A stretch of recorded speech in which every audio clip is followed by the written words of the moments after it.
और Rajaji tiger reserve के पश्चिमी क्षेत्र में बाघों का कुनबा बढ़ाने की कवायद में आज फिर कॉर्बेट से लाई गई एक और बाघिन को मोतीचूर रेंज के जंगल में छोड़ा गया।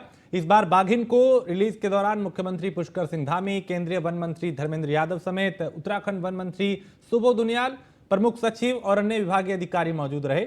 सुबह करीब 6:30 बजे मुख्यमंत्री ने बाघिन को छोड़ने के लिए बाड़े का गेट खोला और इस दौरान पार्क प्रशासन ने पहले ही सभी तैयारियां पूरी कर ली थी। इस बाघिन को सोमवार रात को कॉर्बेट पार्क से मोतीचूर रेंज लाया गया था और जहां उसे बाड़े में रखा गया। इस दौरान बाघिन के व्यवहार व स्वास्थ्य की निगरानी की गई। जिम कॉर्बेट टाइगर रिजर्व से राजाजी पार्क के इस हिस्से में बाघ और बाघिनों को शिफ्ट किया जा रहा है।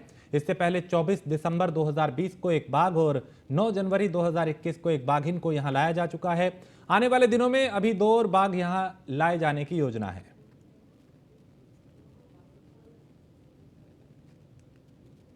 मोतीचूर राजाजी नेशनल पार्क हमारा देहरादून, हरिद्वार, पौड़ी जनपद और इस पूरे क्षेत्र में ऋषिकेश जो एक हमारा पर्यटन का बड़ा हब है, लोगों का बड़ी संख्या में आना जाना रहता है, उस क्षेत्र में भी पर्यटन बढ़े और लोग यहाँ भी इसको देखने आए, इस प्राकृतिक सौंदर्य को देखने आए।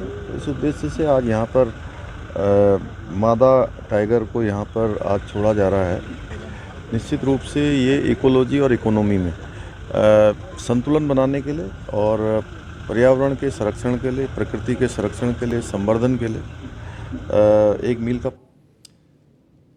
और बीजेपी प्रदेश कार्य समिति की बैठक का आज दूसरा दिन है। मुख्यमंत्री पुष्कर सिंह धामी बैठक में मौजूद रहे। प्रदेश अध्यक्ष महेंद्र भट्ट भी बैठक में हिस्सा ले रहे हैं और प्रदेश प्रभारी दुष्यंत गौतम, सह प्रभारी रेखा वर्मा भी मौजूद हैं। लोकसभा और राज्यसभा के सांसद भी बैठक में हिस्सा ले रहे हैं। महासंपर्क अभियान पर बैठक में चर्चा चल रही है, मंथन हो रहा है। तो प्रदेश प्रभारी दुष्यंत गौतम, सह प्रभारी रेखा वर्मा भी यहां मौजूद हैं और लोकसभा और राज्यसभा के सांसद भी बैठक में मौजूद हैं। मंथन किया जा रहा है, समीक्षा की जा रही है, रणनीति बनाई जा रही है। महासंपर्क अभियान पर बैठक में चर्चा चल रही है। सुदीप जैन हमारे चीफ इस खबर पर ज्यादा जानकारी के साथ। सुदीप, बैठक चल रही है महत्वपूर्ण भारतीय जनता पार्टी की, इसको लेके क्या जानकारी? देखिए, केंद्र सरकार के 9 साल पूरे होने पर महासंपर्क अभियान पूरे देश में भारतीय जनता पार्टी कर रही है। इसी के क्रम में उत्तराखंड में भी महासंपर्क अभियान की शुरुआत होनी है। साथ ही जून माह में किसी एक तिथि पर प्रधानमंत्री नरेंद्र मोदी पिथौरागढ़ के धारचूला में विजिट कर सकते हैं, सभा कर सकते हैं। उनकी पूरे देश में 51 सभाएं होनी है। तो इसी क्रम में भारतीय जनता पार्टी ने सभी सांसदों, सभी विधायकों, सभी मंत्रियों और सभी पदाधिकारियों की ड्यूटी लगाई है।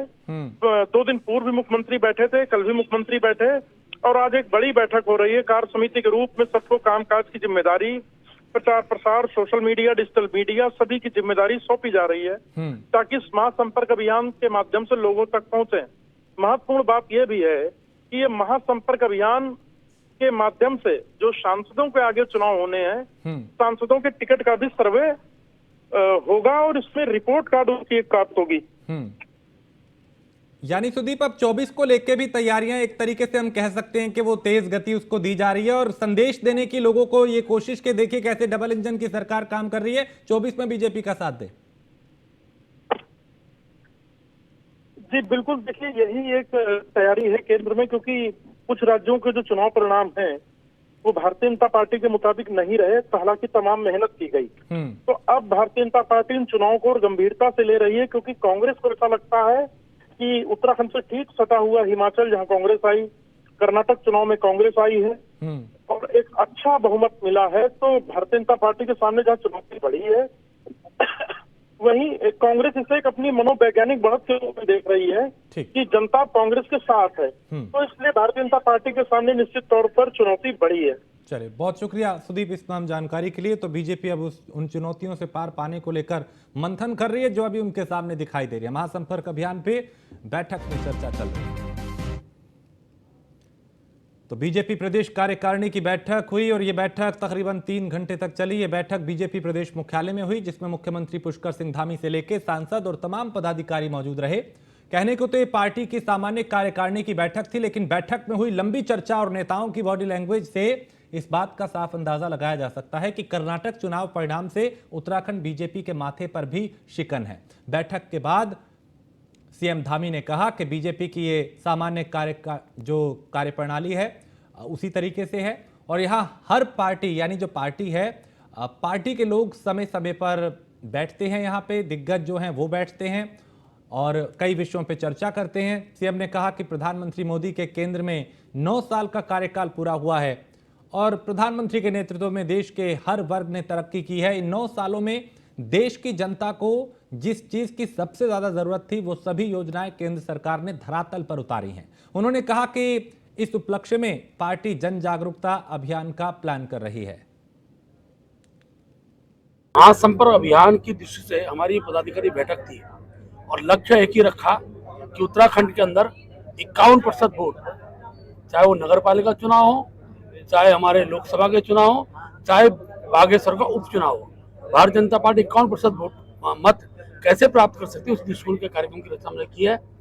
इसमें हमने मुख्य रूप से अपने सांसदों पर केंद्रित कार्यक्रम का स्वरूप दिया है, क्योंकि अब सांसद लोकसभा का चुनाव है, सांसदों का प्रत्येक विधानसभा में जाना हो, इस दृष्टिकोण से कार्यक्रम किया। 24 तारीख को हमारी जिले की बैठक है जहाँ प्रदेश के पदाधिकारी बैठकों में जाएंगे, वही हमारे सांसद और मंत्रीगणों को भी हम भिन्न भिन्न जो जिले की बैठक है उनमें हमको भेजेंगे। महासंपर्क अभियान। और मुख्यमंत्री पुष्कर सिंह धामी ने 2000 के नोट के सर्कुलेशन से बाहर किए जाने के फैसले का स्वागत किया। सीएम ने कहा कि प्रधानमंत्री मोदी के नेतृत्व में केंद्र सरकार ने अब तक एक के बाद एक ऐतिहासिक फैसले लिए हैं और इसी का परिणाम रहा है कि कठिन परिस्थितियों में भी देश की प्रगति की रफ्तार थमी नहीं। मुख्यमंत्री ने कहा कि राष्ट्रहित में पहले नोटबंदी की गई थी और इसी क्रम में भारतीय रिजर्व बैंक ने अब 2000 के नोट को प्रचलन से बाहर करने का फैसला लिया है। ये काले धन को समाप्त करने की दिशा में स्वागत योग्य कदम है। वहीं मुख्यमंत्री के बयान का समर्थन करते हुए बीजेपी प्रदेश अध्यक्ष महेंद्र भट्ट ने कहा कि पीएम मोदी के नेतृत्व में देश सही दिशा में आगे बढ़ रहा है।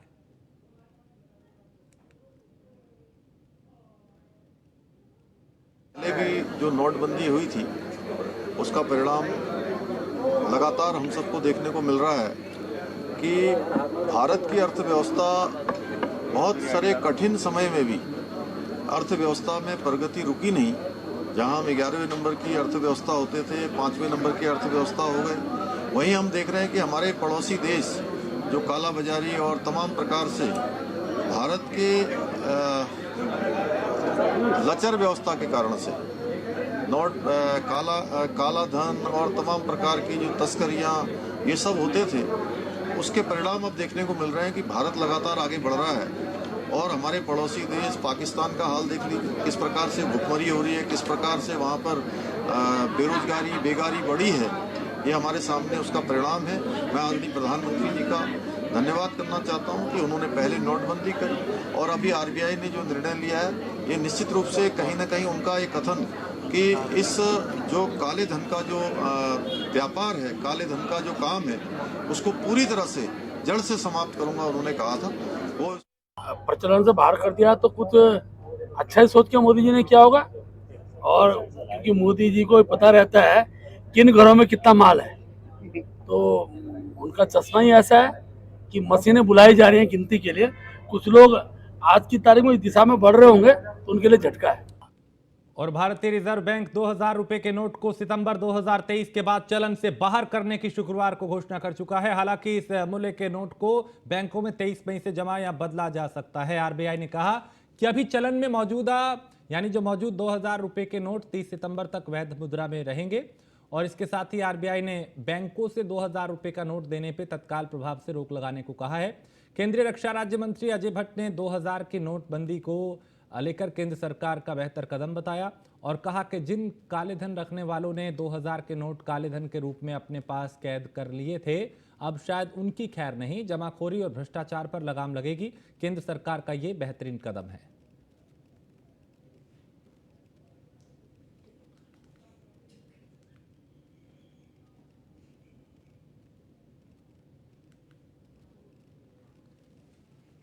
जो देश के हित में है वो हमारी सरकार करती है और परिणाम उसके अच्छे ही आते हैं। चिल्लाने वाले आज भी चिल्ला ही रहे हैं। कई लोगों के नोट सड़ गए, कई लोगों के नोट ज़मीन दोज हो गए, कई लोगों ने उस समय नदियों में बहा दिए। वो रिकॉर्डेड नहीं थे, कहीं रिकॉर्ड नहीं था उसका। लोग कहते थे कि अगले इलेक्शन का नतीजा बड़ा ख़राब जाएगा। जो 2014 में हमारी सीटें आई, उससे काफ़ी बढ़ के हमारी 2019 में आई। और देहरादून से दिल्ली आने जाने वाले रेल यात्रियों के लिए अच्छी खबर है। उत्तराखंड को पहली वंदे भारत एक्सप्रेस ट्रेन मिलने जा रही है। 25 मई से देहरादून नई दिल्ली रूट पर उत्तराखंड की पहली वंदे भारत ट्रेन का संचालन किया जाएगा। वहीं उत्तराखंड के मुख्यमंत्री पुष्कर सिंह धामी ने प्रधानमंत्री नरेंद्र मोदी का आभार व्यक्त किया। मुख्यमंत्री ने कहा कि इस समय यह सौगात राज्य के लिए बहुत उपयोगी है, क्योंकि इस समय राज्य में चारधाम यात्रा चल रही है। 18 मई को उत्तर रेलवे के महाप्रबंधक शोभन चौधरी ने वंदे भारत ट्रेन के संचालन को लेकर देहरादून रेलवे स्टेशन का निरीक्षण किया था और यहां की व्यवस्थाओं का जायजा लिया। इस दौरान शोभन चौधरी ने बताया था कि देहरादून से चलने वाली सभी ट्रेनों की चीला कॉरिडोर में स्पीड 40 किलोमीटर प्रति घंटा है। अगले आदेश तक वंदे भारत एक्सप्रेस ट्रेन की स्पीड भी 40 किलोमीटर प्रति घंटा ही रहेगी। साथ ही उन्होंने बताया था कि देहरादून से वंदे भारत ट्रेन के चलने का समय सुबह 5:30 पे चलने के लिए निर्धारित किया गया है। ये ट्रेन 1 नंबर प्लेटफॉर्म से रवाना होगी।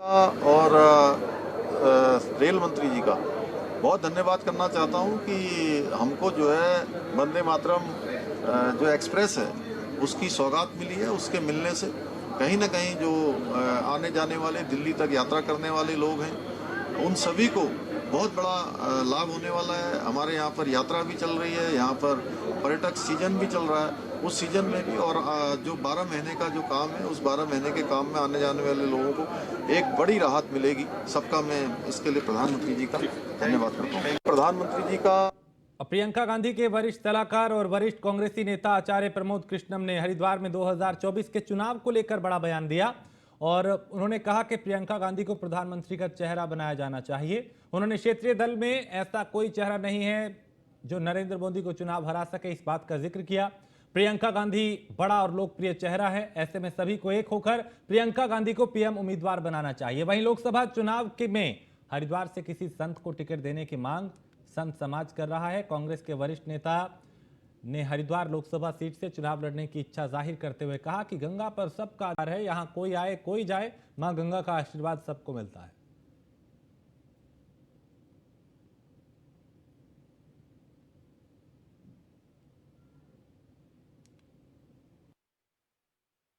– 2024 का जो चुनाव है वो चेहरों का चुनाव है और नरेंद्र मोदी इस देश के बहुत बड़े चेहरे हैं। तो अगर विपक्ष चाहता है कि नरेंद्र मोदी को हराया जाए, मैं विपक्ष से ये चाहता हूं कि वो नरेंद्र मोदी जी के सामने कोई चेहरा पेश करे, क्योंकि बिना दूल्हे की बारात नहीं होती है, बिना चेहरे के चुनाव नहीं होगा। और आज प्रियंका गांधी जी एक बहुत बड़ा चेहरा है, देश की जनता उनमें इंदिरा गांधी जी की झलक देखती है। जहां तक सवाल चुनाव का है तो मैं संतों की मांग से सहमत हूं, क्योंकि देवभूमि और पवित्र नगरी हरिद्वार का सांसद अगर कोई साधु होता है तो इससे ज्यादा अच्छी बात क्या हो सकती है। मैं कांग्रेस पार्टी के साथ हूं, जैसे भीष्म पितामह सिंहासन से बंधे थे हस्तिनापुर के, ऐसे ही मैं गांधी परिवार के साथ हूं। और देहरादून मसूरी मार्ग पे कोल्हू खेत के निकट एक विशालकाय किंग कोबरा मिलने से क्षेत्र में हड़कंप मच गया। स्थानीय लोगों ने सांप होने की सूचना वन विभाग को दी। मौके पर पहुंची वन विभाग की टीम ने काफी मशक्कत के बाद इस सांप को पकड़ा और फिर दूर जंगल में जाके छोड़ दिया, जिसके बाद लोगों ने राहत की सांस ली। लेकिन इस सांप को देखकर लोगों के होश फाख्ता हो गए।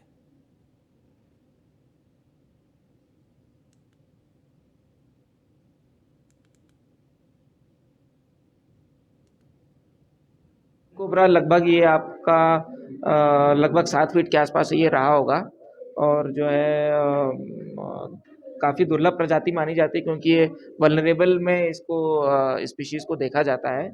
और अभी जो ये देखा गया है मोस्टली जो है, चूँकि मई के महीने में इनकी नेस्टिंग सीज़न होती है, जो एक तो ये हो सकता है कि एक फीमेल कोबरा रही होगी, क्योंकि वो इस समय जो है आपके मई के महीने में वो नेस्टिंग के लिए एक सेफ जगह खोजती है जहाँ पे वो अपना नेस्ट वगैरह बनाते हैं लीफ पत्तियों से, और फिर उस और हरिद्वार के नवनियुक्त जिलाधिकारी धीरज सिंह गर्ब्याल ने शनिवार को अपना कार्यभार संभाल लिया और गर्ब्याल ने कहा कि हरिद्वार एक धार्मिक नगरी है, इस वजह से काफी संख्या में यहाँ श्रद्धालु आते हैं और हरिद्वार में कई बड़े स्नान भी आयोजित होते हैं। इसको देखते हुए यहाँ की ट्रैफिक व्यवस्था और लॉ एंड ऑर्डर को दुरुस्त करना उनकी पहली प्राथमिकता रहेगी और यहाँ पे जितने भी विकास कार्य चल रहे हैं और जनता की जितनी भी समस्याएं हैं उनको पूरा कर सकूं, ये भी उनकी प्राथमिकता रहेगी।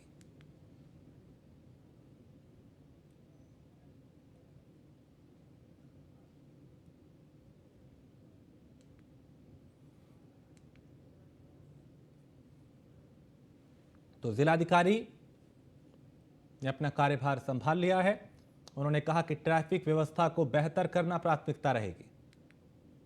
पहले मैं पौड़ी में डीएम के रूप में, नैनीताल जनपद में मैंने डिस्ट्रिक्ट मजिस्ट्रेट के रूप में काम किया है और 4 वर्षों से मैं एज ए डिस्ट्रिक्ट मजिस्ट्रेट काम कर रहा हूँ। तो आज मैंने पदभार ग्रहण किया हरिद्वार पवित्र गंगा पवित्र स्थल में। तो मेरे लिए बड़े सौभाग्य की बात है। तो मेरा फोकस देखिए, आप लोगों ने देखा होगा कि लगभग 1.2 बिलियन जो हिंदू हैं उनकी आस्था का केंद्र हमारा हर की पौड़ी या हरिद्वार। हमारे लिए 1.2 बिलियन हिंदुओं के लिए एक आस्था का। और सहसपुर विधानसभा के गांव संभावला में एक हिंदू लड़की को मुस्लिम युवक द्वारा बहला फुसलाकर ले जाने से हिंदू संगठन आक्रोशित हो गए हैं। लव जिहाद के खिलाफ वैदिक मिशन संगठन ने संभावला पुलिस चौकी में प्रदर्शन किया, वहीं शिमला बाईपास पे जाम भी लगाया। पुलिस ने लोगों को समझा बुझा के जाम खुलवाया। कार्यकर्ताओं ने चौकी में जमकर नारेबाजी की और कहा कि जल्द लड़की को तलाशा जाए, नहीं तो उग्र आंदोलन किया जाएगा, उग्र प्रदर्शन किया जाएगा।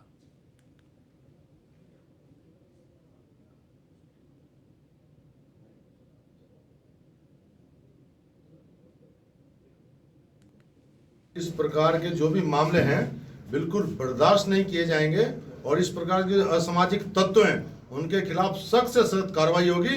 और अभी यहाँ पर सीओ साहब हैं, एसओ सहसपुर हैं, उनसे भी बात की है। जो इस प्रकार के आपराधिक षड्यंत्र रचते हैं लव जिहाद के मामले में, सख्त से सख्त उनके खिलाफ कानूनी कार्रवाई हो, कोई भी किसी प्रकार की ढील नहीं होनी चाहिए। मैंने बिल्कुल कहा, अभी मैंने पूछा है, बल्कि इन्होंने कहा कि कोई ऐसी बात नहीं है। मैंने कहा बिल्कुल भी, क्योंकि लोकतंत्र है और लोकतंत्र में जो है अपनी बात रखने का सबको अधिकार है और इसलिए मैंने कहा किसी प्रकार की भी गाँव वालों की किसी के साथ कोई बदतमीजी नहीं होनी चाहिए। सहसपुर थाना क्षेत्र के अंतर्गत उसी में कुछ मतलब परिवार की जो पीड़ित परिवार है उनकी कुछ अपनी मांगे थी, उसकी वजह से इन लोगों ने थोड़ा सा यहाँ पे धरना प्रदर्शन किया है। तो हमने इनसे फिर वार्तालाप की है और जो भी उनकी मांगे वगैरह है वो हमने इन्हें बताया है कि हम इनके इसको विवेचना में सम्मिलित करेंगे। तो अभी इसी उनकी मांग को करके अब हम आगे विवेचना कर रहे हैं, तो जो भी हो गए फैक्ट्स उसमें कार्रवाई की जाएगी। नहीं, इस तरह का तो कोई ऐसा नहीं है इसमें मैटर। और बाकी जो है, क्योंकि अब मुकदमा ऑलरेडी दर्ज है, हम उसको इन्वेस्टिगेट कर रहे हैं, तो जो भी उसमें फैक्ट्स आएंगे फिर उसके अकॉर्डिंगली। और केदारनाथ में पुलिस ऑपरेशन मुस्कान के तहत बिछड़ों को अपनों से मिलवाकर लोगों के चेहरों पर मुस्कुराहट लाई जा रही है। अब तक पुलिस अपनों से बिछड़े 104 श्रद्धालुओं को परिजनों से मिलवा चुके हैं और पुलिस आने वाले दिनों में भी तत्परता से कार्य करने की बात कर रही है। ऑपरेशन मुस्कान के तहत रुद्रप्रयाग पुलिस हर दिन श्रद्धालुओं की मदद में जुटी है और जनपद रुद्रप्रयाग पुलिस ने ऑपरेशन मुस्कान के तहत अब तक करीब 104 श्रद्धालुओं को अपनों से मिलवाया। पुलिस द्वारा जो है यात्रा काल में जिस दिन से यात्रा शुरू हुई उस दिन से ऑपरेशन मुस्कान जो है वो चलाया जा रहा है। इसमें जो भी व्यक्ति अपने परिजनों से बिछड़ जाते हैं या किसी की कुछ वस्तुएं या फ़ोन वगैरह खो जाते हैं, पर्स खो जाते हैं, उनको जो है पुलिस द्वारा ढूंढ के मिलाया जा रहा है। इसमें जो है अभी तक पुलिस को काफ़ी अच्छी सफलता मिली है। लगभग 104 व्यक्तियों को अपने परिजनों से मिलाया गया है। 16 मोबाइल फ़ोन जो है पुलिस ने वापस किए हैं और अन्य 15 वस्तुएँ जो है पुलिस द्वारा अपने लोगों को जो है वापस की गई है। इसी तरह जो है लगातार पुलिस जो है सभी की मदद कर रही है और यात्रा जो है सरल तरीके से पूर्ण करने में भी।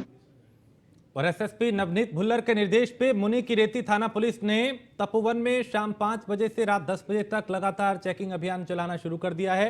यह अभियान निर्धारित समय के बाद शिवपुरी की ओर जाने वाले राफ्टिंग कंपनियों के वाहनों को रोकने के लिए चलाया जा रहा है। पहले दिन करीब 1 दर्जन से ज्यादा राफ्टिंग कंपनी के वाहनों को तपोवन चौकी पुलिस ने तलाशी के दौरान वापस मुनि की रेती की ओर भेजा। इंस्पेक्टर रितेश शाह ने बताया कि दिन ढलने के बाद गंगा में राफ्टिंग करने पर प्रतिबंध है, लेकिन कुछ संचालक शाम होने के बाद भी शिवपुरी में पर्यटकों को ले जाकर नियमों के विपरीत दिन ढलने के बाद गंगा में राफ्टिंग करा रहे हैं।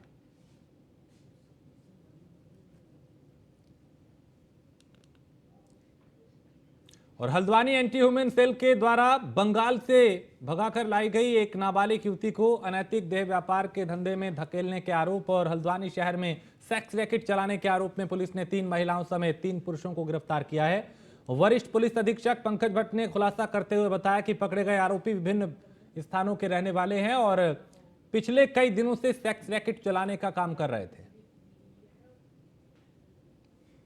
इसमें 14 तारीख को वेस्ट बंगाल से एक सूचना प्राप्त हुई कि एक नाबालिग जो बच्ची है उसको एक व्यक्ति रेलवे स्टेशन की ओर लेके जा रहा है। इस सूचना पे एंटी ह्यूमन ट्रैफिकिंग द्वारा काम किया गया, उस बच्ची को रेस्क्यू किया गया।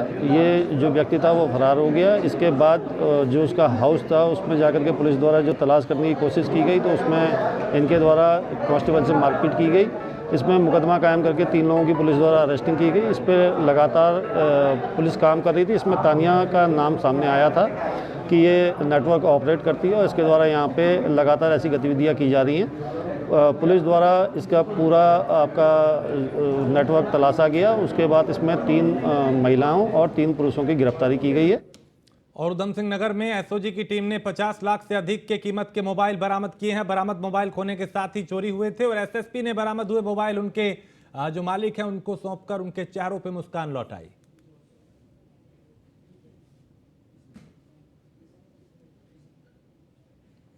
एसओजी की टीम द्वारा विगत 3-4 माह से जितने भी एप्लीकेशन आए थे उनमें से मैक्सिमम फोन्स को ट्रेस किया गया है। तो आज जो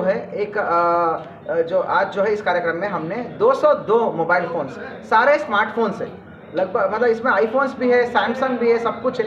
कुल मिला के अंदाज़ा 35 लाख के कीमत का स्मार्टफोन्स को 202 स्मार्टफोन्स को रिकवर करके उनके ओनर्स को वापस दे रहे। इसके अलावा हमने 100 के भी अधिक फोन्स को थाने में जाके लौटा दिया गया है, जो थाने से एप्लीकेशन देते हैं उनको। और इसी के साथ इस बुलेटिन में फिलहाल इतना ही। आप बने रहिए न्यूज़ 1 इंडिया के साथ।